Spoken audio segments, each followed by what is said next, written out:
કાયદો કાગળ પર જ છે આવું કહેવું આજે અતિશયોક્તિ નથી, કારણ કે રાજ્યમાં વ્યાજખોરોને ડામવાની વાતો તો ખૂબ થઈ અને થઈ પણ રહી છે। તે ખોખલી વાતો વચ્ચે એક વ્યાજખોરે માત્ર 5,000 રૂપિયા માટે એક મહિલાને જીવતી જાગતી સળગાવી દીધી। ક્યાંક આટલી હદ વટાવી વ્યાજખોરોએ, આવો જોઈએ આ રિપોર્ટમાં।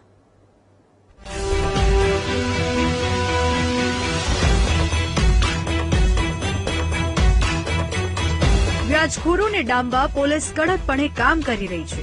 લોકોને પરેશાન કરનારા એક પણ વ્યાજખોરોને છોડવામાં નહીં આવે, આવી બસ વાતો થાય છે, કારણ કે સત્ય તો કંઈક અલગ જ છે। વ્યાજખોરોના પાપની વધુ એક ઘટના પાટણના ખાલકપુરામાં સામે આવી, જ્યાં પિંકીબેન નામની મહિલાએ બાબુ રાવલ નામના વ્યાજખોર પાસેથી 5,000 રૂપિયા વ્યાજે લીધા હતા।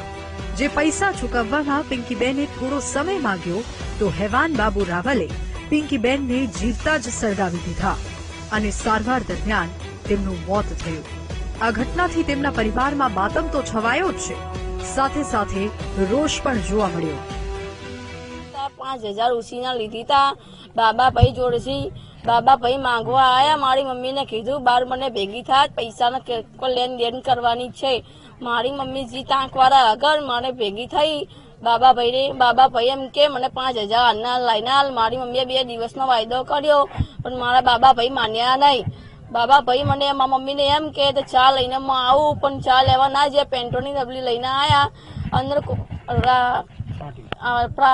જીતુભાઈના ઇનામય ઓસરીમાં લઈ જઈને બેસાડીને સાંટી દીધું અને આવી ઘટના ઘટી જી છે। મારી મમ્મી હવે ને કે રહેવાના દારા નહીં લાયા, જી મારી મમ્મીની હાલત થઈ ને એવી એમની હાલત થવી જોવે।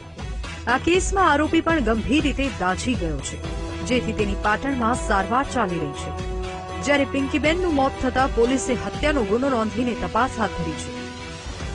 પિંકીબેન પટણીની હાલત નાજુક હોતા એમને વધુ સારવાર માટે અમદાવાદ સિવિલ હોસ્પિટલ ખાતે ખસેડવામાં આવેલા હતા।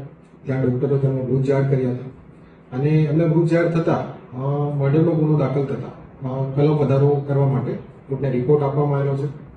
હાલ આ જે ગુના છે એની તપાસ પાટણ સિટી એ ડિવિઝનના પોલીસ ઇન્સ્પેક્ટર કે.જે. ગોયલ સાહેબ ચલાવી રહ્યા છે અને આ ગુનાની જે મુખ્ય હકીકતની વાત કરીએ તો જે 5,000 રૂપિયા ઉછીના આપેલા હતા, એના સિવાય પણ કઈ હકીકત છે, મોટિવ શું હતો, એની વધુ તપાસ ચાલી રહી છે।